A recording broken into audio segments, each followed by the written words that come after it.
మాజీ మంత్రి ఎమ్మెల్యే హరీష్ రావు మీడియాతో మాట్లాడుతున్నారు. దారుణంగా దెబ్బతింటాయో ఒక్కసారి ఆలోచించాల్సిన అవసరం ఉంది. 10వ తేదీ 6గురికి మీరు సిజరింగ్ చేశారు. ఎప్పుడైతే వాళ్ళకి ఇన్ఫెక్షన్ వచ్చిందో మరి మళ్ళీ 11వ తేదీ ఎందుకు చేశారు?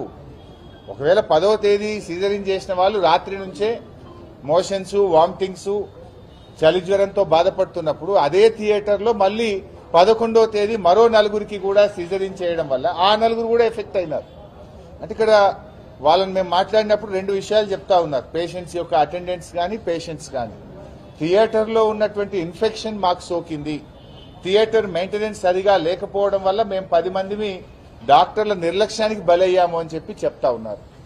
ఇంకొక పేషెంట్ అటెండెంట్ ఏమంటున్నారంటే కాలం చెల్లిన మందులు వాడారు, ఎక్స్పైర్డ్ మెడిసిన్ మాకు ఇవ్వడం వల్ల మాకు ఈ పరిస్థితి ఏర్పడ్డది అని చెప్పి ఇంకొక పేషెంట్ యొక్క అటెండెన్స్ చెప్తా ఉన్నారు. మరి ఇంత తీవ్రమైనటువంటి ఘటన విషయంలో ప్రభుత్వం ఎందుకు గోప్యంగా ఉంచే ప్రయత్నం చేస్తుంది? ప్రభుత్వం దీని మీద ఎందుకు విచారణకు ఆదేశించలేదు?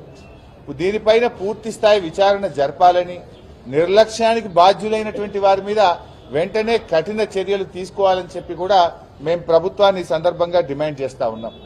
ఇవాళ ఒక పేషెంట్ అయితే ప్రైవేట్ ఆసుపత్రికి వెళ్తే నిజామాబాద్లో 2 రోజుల్లో 3 లక్షల రూపాయలు ఖర్చయినాయి.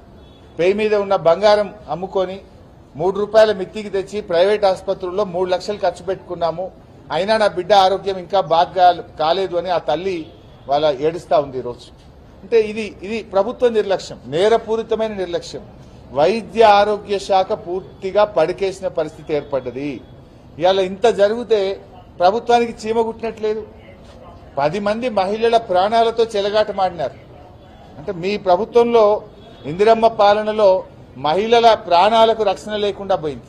ఇందిరమ్మ పాలన మాటల్లో ఉంది తప్ప ఇవాళ మీ పాలనలో మహిళల ప్రాణాలకే లెక్క లేకుండా పోయింది, వారికి రక్షణ లేనటువంటి పరిస్థితి ఏర్పడ్డది.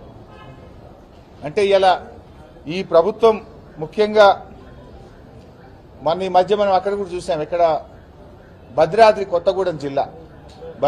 కొత్తగూడెం జిల్లాలో డెలివరీకి వెళ్లినటువంటి మహిళను జాయిన్ చేసుకోకపోవడం, బెడ్ ఇవ్వకపోవడం వల్ల నిలబడే బిడ్డకు జన్మనిచ్చినటువంటి హృదయ విదారకమైనటువంటి సంఘటనలు కూడా ఈ రాష్ట్రంలో జరుగుతూ ఉన్నాయి. భద్రాద్రి కొత్తగూడెం ఆసుపత్రిలో వైద్యం అందక నిలబడి డెలివరీ, ఇక్కడేమో 10 మందికి మీరు సి సెక్షన్ చేస్తే వాళ్ళు మొత్తం కూడా ఇవాళ తీవ్రమైన ప్రాణాపాయ పరిస్థితుల్లో ఉండడం, ఇవాళ డయాలసిస్ మీద వెళ్ళినటువంటి పరిస్థితి.